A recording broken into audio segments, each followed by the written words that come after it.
of dealing with it. So I'm going to support the resolution. Excellent. I will put the motion. All those in favour say aye. Aye. Say no. No. One no. That's carried. Thank you very much. Thank you. And the next item on the agenda is the Vbase Limited appointment of new director. I'll step back from that. But yeah, you step back. And the, well, you don't need to because You don't. Oh, no, because you've resigned. So I think that with the recommendation here is slightly different from what we would normally do, simply because we have an election later this year, and just for the sake of continuity in the meantime, we can review this after those that are here, the new council can, incoming council can review that. So I will move that motion, seconded by Tim Scandrett. Are you allowed to? Are you allowed to vote on it? Oh, probably not, actually. No. So this is the silliness, yes. Yeah. Andrew Turner, not a member of that board. Technically, No. the third I will put that motion. All those in favour say aye. Aye. Opposed say no. That's carried. Do we have to note that the director stood away from the table? The director. The board directors of Vbase. Is that just you? No, and Paul. And Paul? Technically yourself too. Yeah, so we'll I have to thought that Jamie had resigned. Well, technically still if involved. that's passed. Okay. Oh, right, whatever. Director stood back from the decision making. Report by the council, by the chairperson of the Capital Endowment Fund Working Group, Councillor Paul Lonsdale. Yes, look, this was an interesting piece of work. Obviously, the outcome was quite different to the staff recommendation, and I suppose, on one hand, you can understand the staff recommendation with our current borrowing and future borrowing that we're going to need to do. But I think the reason we came to this decision is we wanted to keep the spirit of what this endowment fund was there for. And once it's removed, you can't go back from that. So we looked at it and we thought we need to make this endowment fund actually work a lot harder.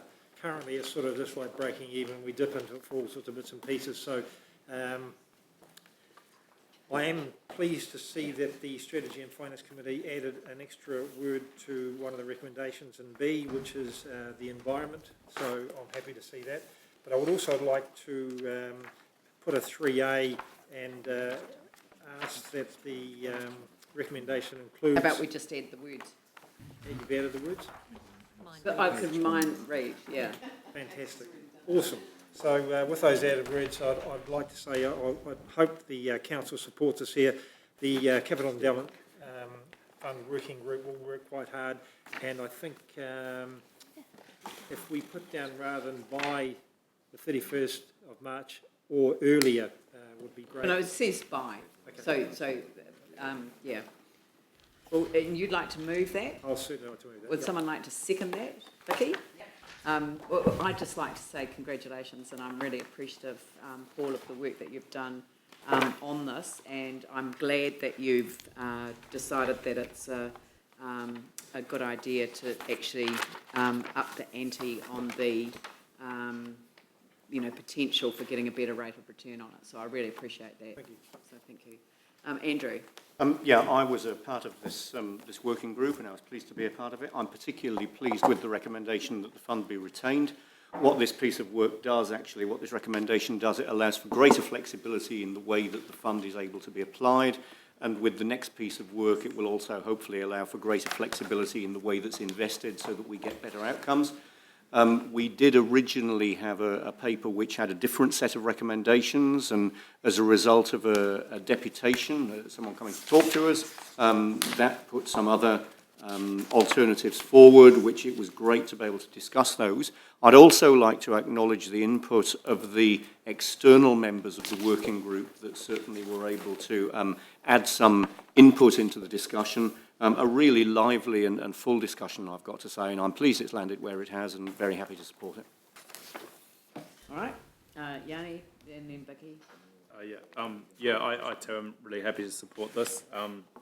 Just to say that, interesting enough, in 2006 I made a personal submission to the annual plan asking for the endowment fund to be split into quarters to address community, social, and economic. So it's taken Time. 10 years, but that's okay. We're getting there, which is good. So Patience is a virtue. the reason I did that then, and the reason I support this now, is that when you go back to why this fund was set up and the consultation that occurred, the council, I guess, was faced with several options.